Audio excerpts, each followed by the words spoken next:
this is Tony from Six String Corner, and that is Free Will by my favorite band, Rush.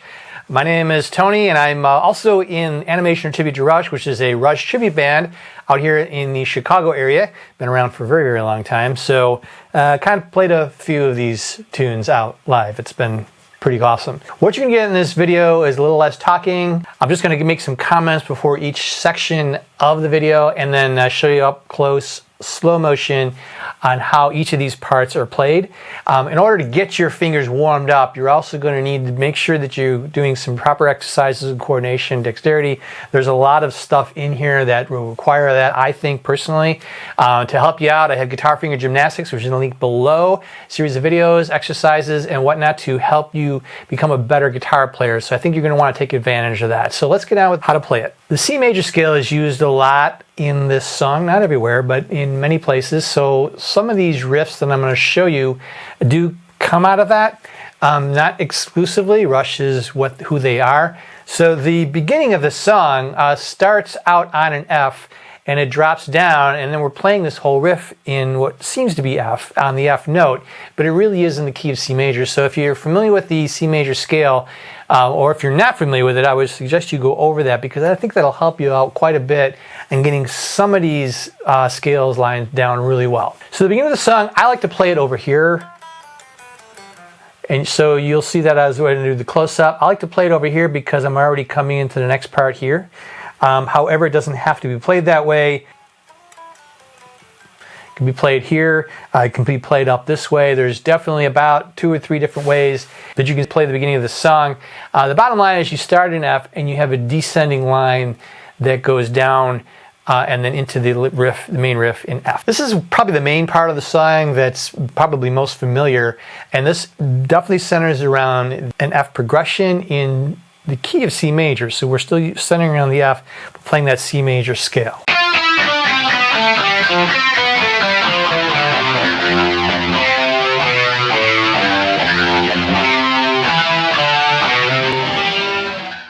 This section uses 2 chord forms that I like to call. One is the D minor 7, which is, you know, kind of like this here shape that comes into play in a couple times in this section, and also the D major shape, which takes this form like this, and that appears also a few times in this riff. So just be aware that you're going to be using those 2 shapes in this thing.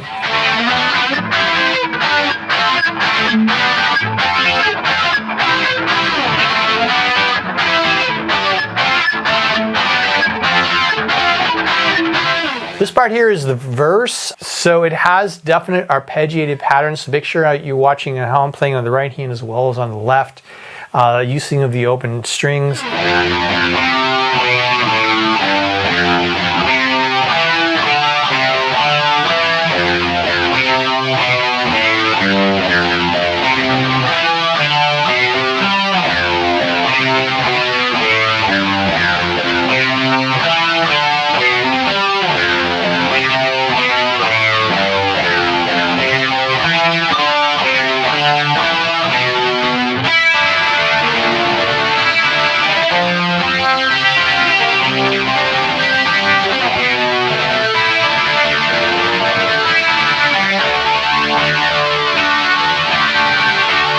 This concluding part of this section of the verse is in D, and it uses a D and a D sus. So in here I'm going to show you 2 or 3 of the different ways that it comes up in the song, because it is played a little bit different. Just try and catch how many times each time you strum a D or you strum a D sus. It does sound different in various parts of the song.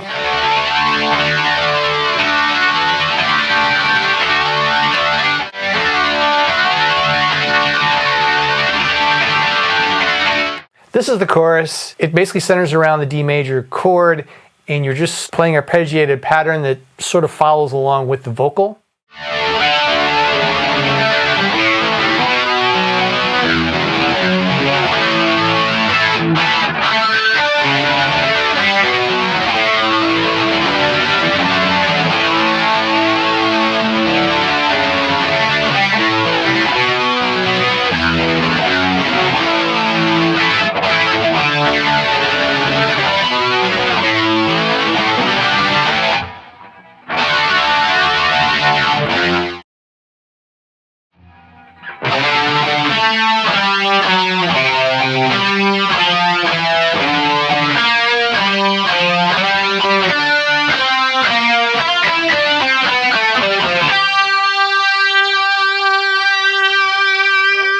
The solo is weird.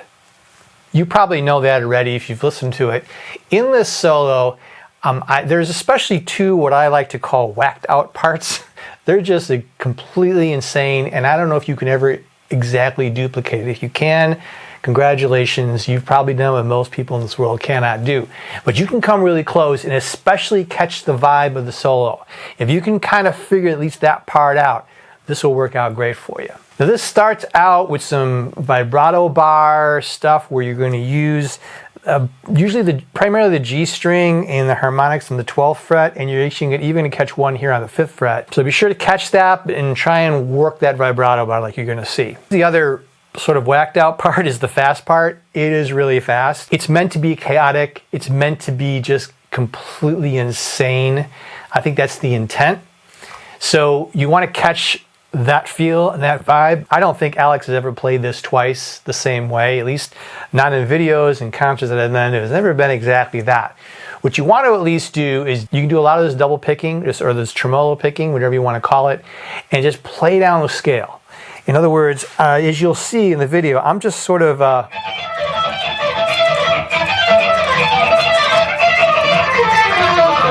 all right, so I start out in D minor because you're kind of playing behind a D minor chord. So you're going to kind of take that solo and start in the D minor scale and just flow down, right? It does start the way you're going to see, and then just bring it down somehow. And then it switches. You'll hear the bass switch, and then you're going to go into like a C major scale. And then you're just going to rise up to the end of that fast part. I typically like to just rise it up in thirds. The C major scale that I'm gonna play I'm using as a C, just a lot of triplets, and then I start with the E, I go up a third up. All right, and then I do another set of triplets that starts on the G. And then I'm going to use the C again and just rise all the way up. All right, and then just do a little bit of a thing there. So you'll see how I do that. Don't worry about getting that exact. Seriously, you're going to spend days, years trying to figure it out. And I think really seriously, if you were able to ask Alex Lives exactly what he plays there or two at that part, he probably wouldn't be able to tell you. I know there's been other videos of other songs where he just kind of doesn't really know, just sort of answers ambiguously.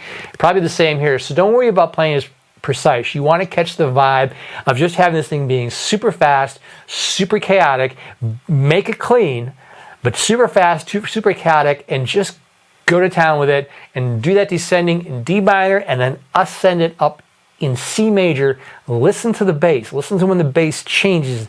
That's when you've got to rise up in the C major scale, and then you go from there.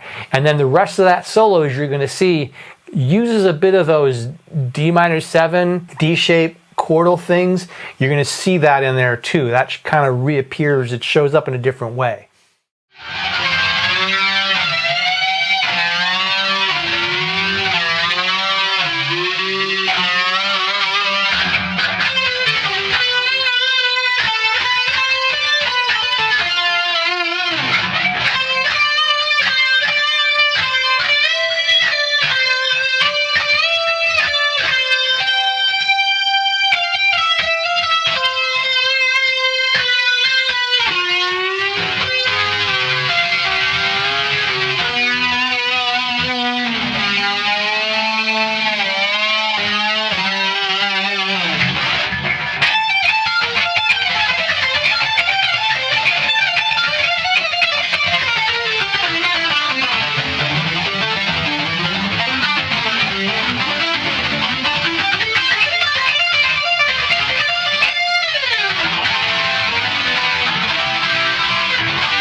And then you have the rest of the song. We come back into that solo.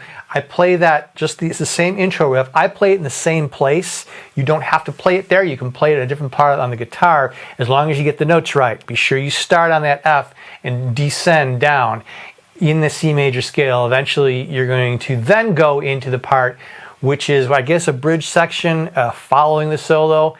There's a little bit of a difference there. Watch for this little bar chord thing that comes up here on the 8th fret. Look for that as well. That's a little bit of a change from what you've seen earlier in the song. And that D chord section that I talked about earlier is played a few different ways. It's played again a little differently here at this point, so be sure you catch that.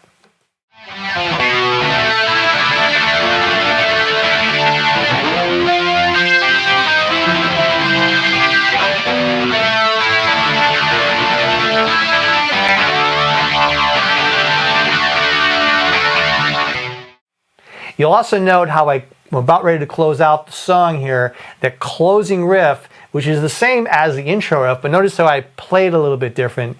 It's really because of where I'm coming from. The riff that's right before it that leads into this closing line is in a different part of the guitar. So what I'm going to do, rather than dropping down to my old place and having to play there, I'm actually going to start in the same area. And ultimately what I'm doing here is just avoiding a lot of movement as much as I can. I'm trying to keep things more compact. When you got a song that's flying around as fast as it is, you want to try and minimize moving that hand around as much as you possibly can.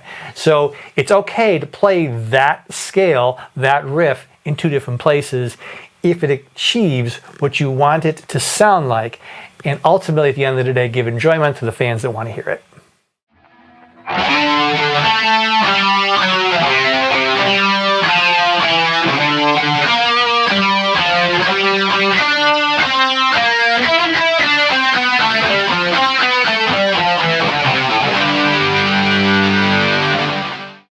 And thanks a lot for watching. I hope you got something out of this. Don't forget to subscribe, like the video, and click the bell for more notifications. Got a lot more stuff.